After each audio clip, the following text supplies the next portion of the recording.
Never say never. Never say never. To me, the most extraordinary moment was how the two would react, the new Prime Minister and President Donald Trump. What would be the vibe? What would be the tone? What would be the body language? But most importantly, how would this Prime Minister stand up to Donald Trump after all the trade tensions, all the talk? He always brings it up about us becoming the 51st state, annexing Canada. What would he say? Would it be something argumentative, or how would he deal with this? Well, we got our answer. Take a listen to this. Regardless of anything, we're going to be friends with Canada.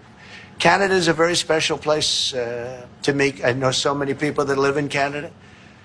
My parents had relatives that lived in Canada, my mother in particular.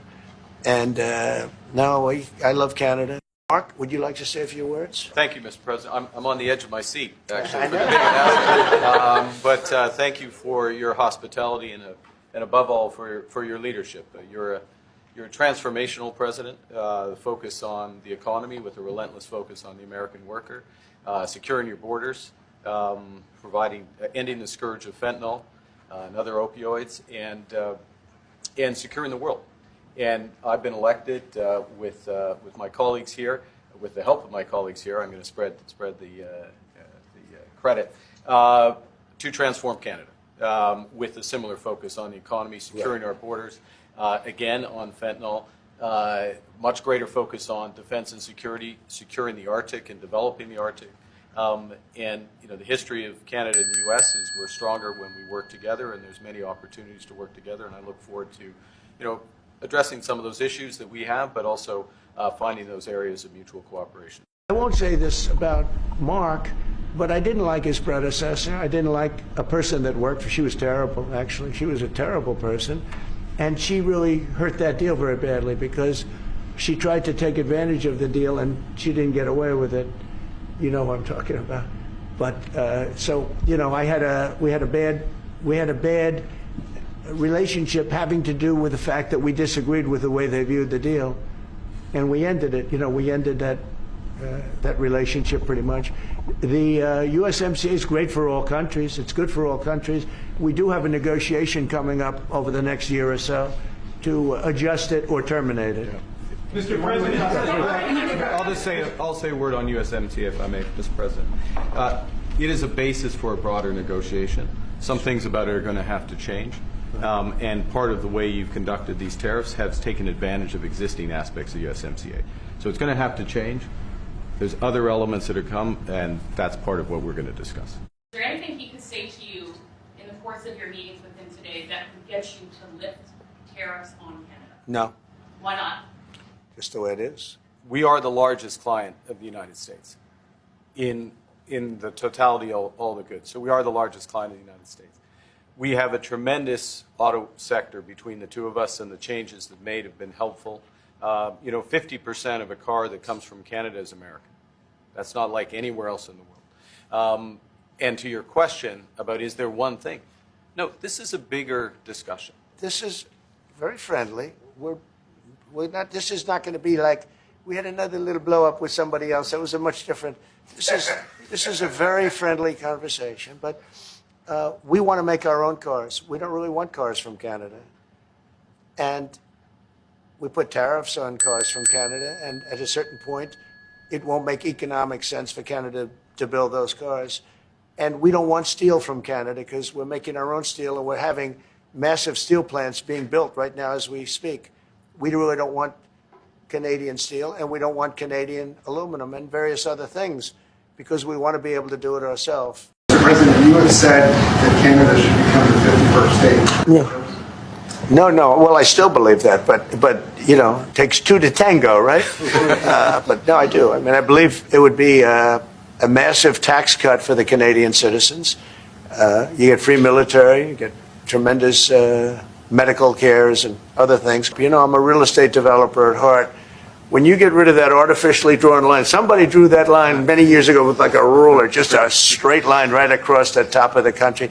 When you look at that beautiful formation when it's together, I'm a very artistic person, but when I looked at that beauty, I said that's the way it was meant to be. But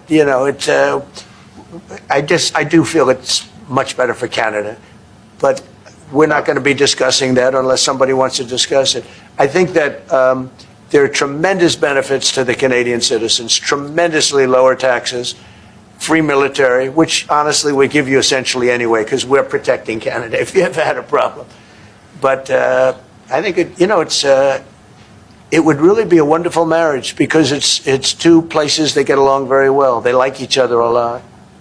Well, if I may, as you know from real estate, there are some places that are never for sale. That's true. We're sitting in one right now, Buckingham Palace that you visited as well. That's true. And having met with the owners of Canada over the course of the campaign last several months, it's not for sale, won't be for sale ever. But the opportunity is in the partnership and what we can build together. Never say never. Never say never.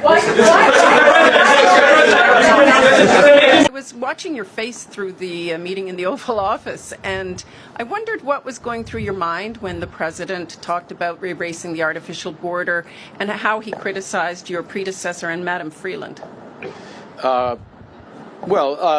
Thank you for your question. I'm glad that you couldn't tell what was going through my mind as that was going through. With respect to the first point, the President has made known his wish about that issue for some time. I've been careful always to distinguish between wish and reality.